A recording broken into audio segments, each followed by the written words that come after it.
Hello, everybody. Monday afternoon, time for another two stories. Buenas tardes, es lunes y hora para dos stories más. Dos cuentas, dos recuerdos y bueno, espero que le va a gustar. Thank you. I will start now with two little stories, number 14 and 15 already. Whoa, time flies. You did not see me. That is the first title. Imagine a round table with in the perfect center a sugar bowl. You can imagine this works like a magnet for a little girl. It was shortly after Liberation Day, and sugar was still an absolute luxury. The Germans had left some in the house we occupied, to the sheer delight of my mother.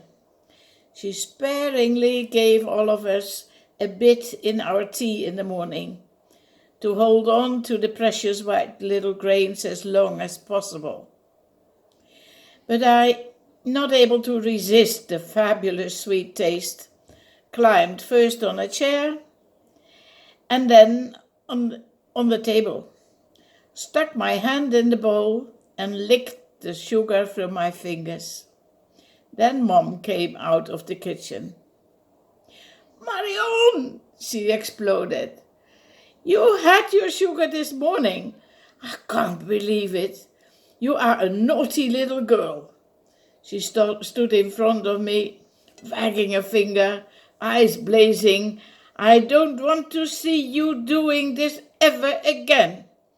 She made me sit on a chair, gave me a pencil and a piece of paper to draw, and disappeared again in the kitchen. It's now or never, I must have thought, because the next thing I sat on the table again, with my mouth full of sugar. And of course, that moment, Mom came back. Now she really was angry. I did not understand.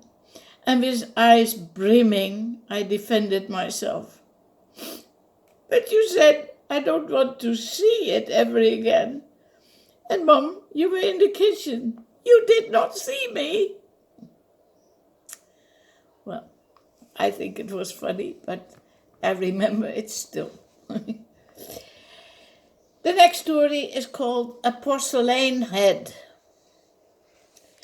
My very first doll, given to me by my rich uncle as an unexpected surprise on the day of Sinterklaas, Saint Nicholas, which is a feast in Holland for the children. It was the most beautiful doll ever made. She had a delicately soft pink painted porcelain head with long blonde hair glued on the scalp, blue eyes smiling at me all the time, and a body with movable wooden limbs. My mom made a tiny wardrobe for my treasure. I named her Madeleine, and my doll became my most intimate friend and possession for 2 years. Then disaster struck. My little brother had his 4th birthday.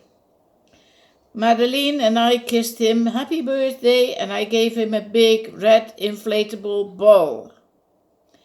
Mom and Dad's present was fantastic. He got a set of little wooden tools, a hammer, a saw, a screwdriver. After the birthday cake, we were playing in the garden when the quarrel between kids started. He threw the ball at me and hit Madeleine, who fell in the grass. I accused him of harming the doll on purpose. Of course, he got mad at me then, got his wooden hammer, gripped Madeleine, and with a forceful blow, shattered her beautiful porcelain head. I think I've never felt so terrible, with so much pain and so complete alone, when I picked up the headless Madeleine and hurried, crying, to my mom. I got then my first lesson in justice. Wordless, she picked my brother up, his hammer still in his little hand, and went to the stove in the dining room.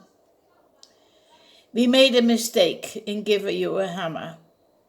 You are not big enough yet to know that tools are to make new things or to make old things better, but never to destroy something that is not yours. You broke Madeleine's head, and see, you made Marion cry. Now I cannot let you have the hammer again. Then she opened the stove and threw the hammer in the flames. It was the worst she could do to him, but it was a lesson he also never forgot. Okay, those were the two again for today. I see you tomorrow, dear friends. Enjoy.